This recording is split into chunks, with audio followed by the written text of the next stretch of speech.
we're going to dig into all about serving the digital customer. We're going to take a look at what is it that companies can do, should do, and need to get around to doing to serve the digital customer the right way, giving them the user experience they want, the touch points they want, the complexity, the ease they want. It is not, frankly, an easy job to pull off, but guess what? We have the panelists here today that are going to help us do just that. So I would like to welcome some very prominent names here. Brian Walker, Chief Product Officer from Grainger Inc. Welcome, Brian. Klaus, Werner, Senior Vice President, Chief Marketing Officer from SystemX. And then Grady, CEO of Conexiom. So gentlemen, welcome to the panel, and let's jump right in. Thanks for having me, Mark. Thanks for having us. All right, let's go to Ray. Let's start with you here. I mean, this is an obvious question, but it's an important one, which is, did the pandemic alter business buyer behavior? But more importantly here, if so, and in what ways? How did that change? What's your view on that? Sure. Well, it was an interesting year plus, and hopefully we're starting to come out of it. We're seeing signs here that we are really coming out of it strongly. But it did change the buyer behavior. We saw our customers, many of which we're in the automation business, and we automate purchase orders that our customers get from their customers, and it was kind of a haves and have-nots, in that we had some customers whose lines of business were down, some of their lines of business were way up. And what we saw was those who got in front of an automation or a multi-channel, digital order strategy really succeed because they had a commerce store in place, they had automation in place, they had EDI in place, and they could deal with what was unforeseen demand. We have customers who were in the PPE space, customers in the hand sanitizer space, customers in the food container space. They could not have predicted the demand that they would see. And the fact that the ones who won and scaled were the ones that had looked at e-commerce and digital broadly, and those are the ones who really were successful. So yeah, those are some of the trends that we saw. Brian, let's go to you next. Same question. I mean, I know that we just talked to the CEO of Grainger, Mr. McPherson, just last week, and he once again drove home just how important digital customers are, and you folks are doing quite a bit to do that. But to step back, ask the same question: what buyer behavior did you see change, and then how did you kind of cope with that change once it became kind of a permanent part of what you're dealing with at Grainger? Yeah, so obviously, thanks for the question. Obviously we saw lots of new traffic. There were lots of new customers, people scrambling to find critical supplies to help keep people safe. I think what I'd say is, the sort of the pandemic meant that we needed to be quicker and more nimble to serve our customers than we'd ever been. I'd also say that enhanced visibility to information and helping our customers get the critical products they need so that they could have them where and when they needed them to keep their businesses and the customers' people safe was critical. We had to move faster than we had historically. And for example, we implemented a feature for curbside pickup at our branches in March of 2020. And this went from, a concept as the pandemic was coming up to a pilot in a matter of, a couple of weeks. We were able to show customers sort of in real time what products we had, where they were. And as you can imagine, it was a very dynamic and evolving situation. And so what I'd say is, we've seen how real-time information and the systems architecture that we need to make real-time information, makes purchasing experiences faster, easier. It isn't really going to be a differentiator, but we think it's going to be a customer expectation going forward. And so the ability to provide fast, reliable information to customers through their channel of choice is only going to continue to accelerate, we think, in a post-pandemic world. And Klaus, let's talk about the perspective from GlobalIndustrialcom. And I mean, you folks have basically been reinventing the customer experience, adding more fulfillment capability for the better part of 18 months, 2 years. So, I've always kind of thought that you folks were pretty well positioned, perhaps better than other companies, to deal with, the sea change that came along. But you tell me, what did you see? Same question. What did you see in buyer behavior that became permanent that that maybe surprised you a little bit? Yeah, so just kind of building on what Ray and Brian said, we saw a shift on what they buy, how they buy it, and how they engage, right? So number one, what they buy. There was an immediate need for PPE, right? PPE, social distancing, hand sanitizer, the things to protect people, anything in safety and janitorial and sanitation, an incredible shift into those product categories, right? And the demand was so high, right? So number two is like how they buy it. Also a big shift to online, given that a lot of people went and worked at home. But most importantly, the other thing is how they engage, right? All of these back orders and the volume of orders for very scarce resources also drove a lot of customers to engage in a lot more self-service. Where is my stuff? What is the status of my shipment? That kind of thing. So I think that the pandemic, like a lot of people have said, they altered business behavior. We're seeing a lot more engagement online. We're seeing a lot more self-service.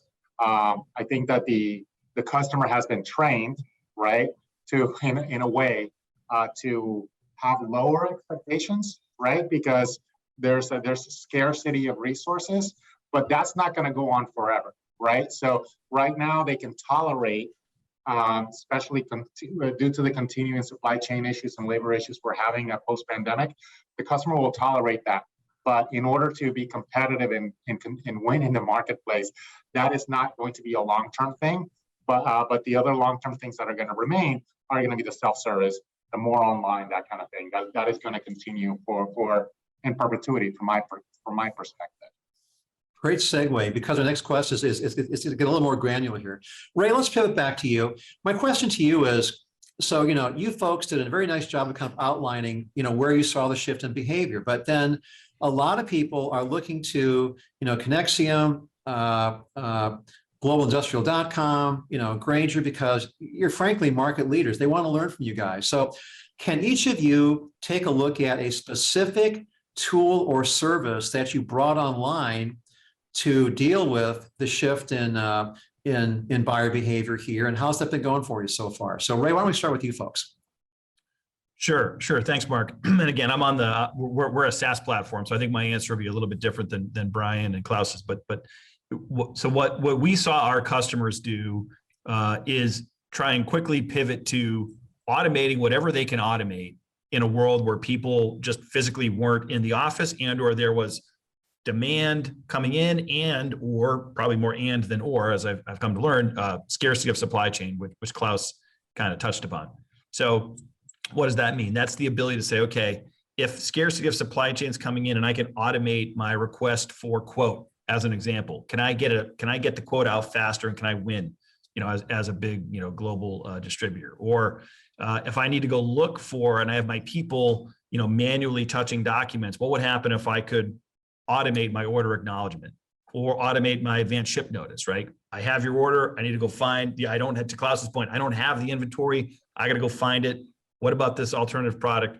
Okay, I'm going to ship that to you. So what we saw was, whereas at least from our business, right, a lot of it is around sales order automation. We saw these other use cases in the broader order to cash world that our customers were looking to automate because, again, they didn't have the people to do it, or the supply chain was the lack of product or even raw materials in the supply chain was forcing them to kind of run their business a little differently. Now, Brian, not to steal any of your thunder, but frankly, a lot of people like to hear what Grainger is doing. We've written quite a bit of this, but you folks are always doing something new. But what can you talk about and focus on and recommend to others about a specific tool or service that you folks introduced to deal with this shift in buyer behavior we're discussing here today? Yeah, I think the project that was most different, I think, in the market for us was last year was where we launched our search by image feature. As the name suggests, a customer can quickly take a picture of a product on their phone or mobile device and get back search results pretty quickly. It's a newer technology. It leverages computer vision and machine learning to detect and identify objects, classify them, provide back search results. It's sort of aimed at saving customers time and money and making their experience more convenient. So, the general use case would be, imagine one of your customers and, an air conditioning unit goes out in their facility. You have to go to the roof and look at it. You get up to the unit and you weren't there when it was installed. You may not be familiar with the product. You open up the unit and you see what you believe to be a faulty or burned out component. You don't know its name. You see it's charged. You need it tomorrow. Determining the component and how to purchase it is kind of a tricky task. So, what we were trying to do is enable our customers to snap a picture, get the product back relatively quickly, get it back the results, and get them the product that they need next day. It's an application that is not only customer facing, but also allows Grainger team members in the field that they need to provide answers quickly. Think about a Grainger seller out in the market being able to use that to help answer questions about customers' products that they have either on site or that they need. And suffice to say, while we think it's early, this technology is pretty interesting. And we don't have any traditional or direct competitors that are offering a similar solution. We like its performance right now, and we're excited because we know we can make it even better. Klaus, to kind of ask the question to you just a different way here is, when the pandemic first hit a year ago, there's a lot of companies out there that are listening and tuning in today. And frankly, they are not Grainger. They are not GlobalIndustrial.com. So they want to learn from you guys. So can you talk about a tool or a service that GlobalIndustrial.com came up with, but maybe talk a little bit about how you did it, what you focused on, some of the challenges you overcame to kind of do that. So little real world advice if we could here. What do you think? Okay, yeah, so a little bit lower tech, right? But highly complex, in my opinion, is the knowledge center, right? So content is king. If you really think about it, you have procurement managers all over the country that are trying to solve problems. And the idea is to provide these procurement managers with easy to understand and easy to consume content that is going to accelerate their research and their buying decision and help rationalize it to their management, right? So it's like, I have a problem. I don't understand what all the different types of pallet jacks are. Educate me. Help me put together a business case so that I can take it and get a PO approved so I can buy from you, right? So you think it's not that hard to write articles and put them up on a website. And again, the technical part of it is pretty easy, right? It's a content management system and a website that goes to go out. But the ability to create this engaging, easy to understand content that is evergreen and is going to educate procurement managers and give them the tools that they need to be able to put together a business case is a more complex thing. So we're still dipping our toe in content marketing. It's a discipline in and of itself. So the technical parts, I would say, are easy, right? But the execution of it is a journey, right? So we are dabbling in that. We're dabbling even on, we have TikTok videos.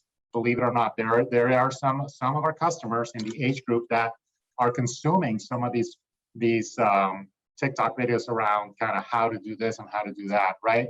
And we see it kind of as the first step in piquing your interest and driving you to the more robust content that you would really need in order to do that. So that's the way we're approaching this. Content is king. Content is really important.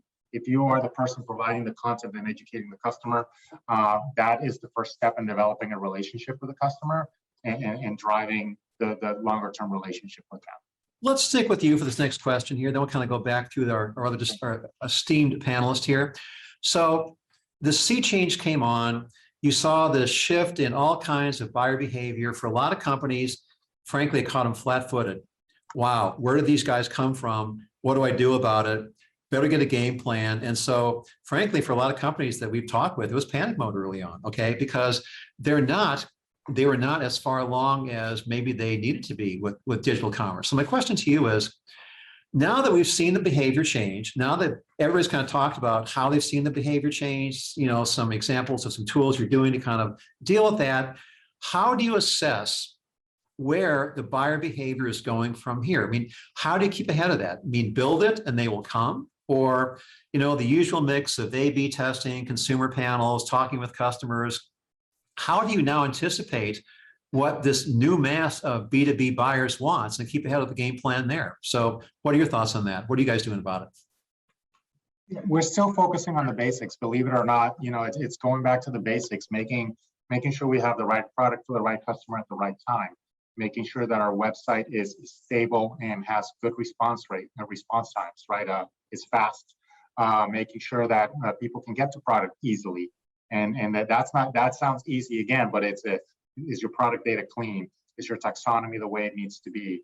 Are you categorizing products in a way that you're not going to run into search fatigue when you're doing that? Once you sell the product, are you providing them with the customer with the information they need so they know where it is? I want to make sure that our customers can track our products the same way they can track a pizza at Domino's today, right? So that's the vision, and I think we've talked about that before.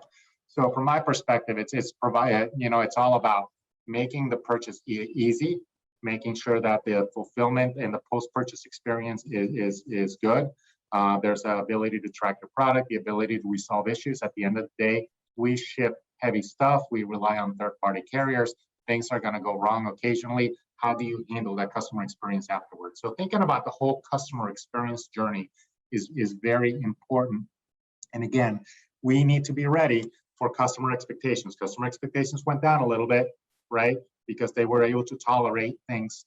That's not going to be forever. We need to continue to be well positioned and delivering the highest level of service possible as we're coming out of these supply chain issues over the next, however long this is going to take. Okay, and Brian, let's pivot to Grainger for the continuation of some of the fine points that Klaus just mentioned. You have made a commitment and a strategy that you're going to meet all the customer touch points kind of where they live. Well, I would think even for a big dedicated advanced company like Grainger and all you've done with digital, that's got to be a pretty big goal to meet here. So if you intend to be every place your customer is and how they want to come and do business with you, how do you anticipate what that's going to be and how it's going to look like going forward? What are you guys doing about it? Yeah, so I mean, I think making sure that you have your digital channel strategies as organized as possible, feeding your understanding of the customer wherever their touch points may be, just gives you a better understanding of your customer, how they're evolving, what you need to do to serve them. I mean, at the end of the day, I'd piggyback on sort of what Klaus said. I mean, it's basics. It's basics through a more sophisticated digital interface. But customers want to do business with companies that understand their needs and can bring the digital solutions that are tailored to help them meet those complex problems. So doing that means understanding your customer, understanding their behavior, understanding their preferences, irrespective of channel, making sure that your channels reach further and into their organization to make their lives more convenient. I mean, even the visual search thing that we talked about a moment ago is a version of that, right? So if I can bring a phone into my workplace, take a picture of a product that's on my shelf, it is an enhanced level of understanding of your customer's needs. And you learn and you incorporate and you understand, the kinds of products, the kinds of services, and the way they want to be serviced. And as long as you bring that information back in a full way to get a good 360 view of the customer, you get smarter, you get more intimate, and you evolve your roadmaps accordingly.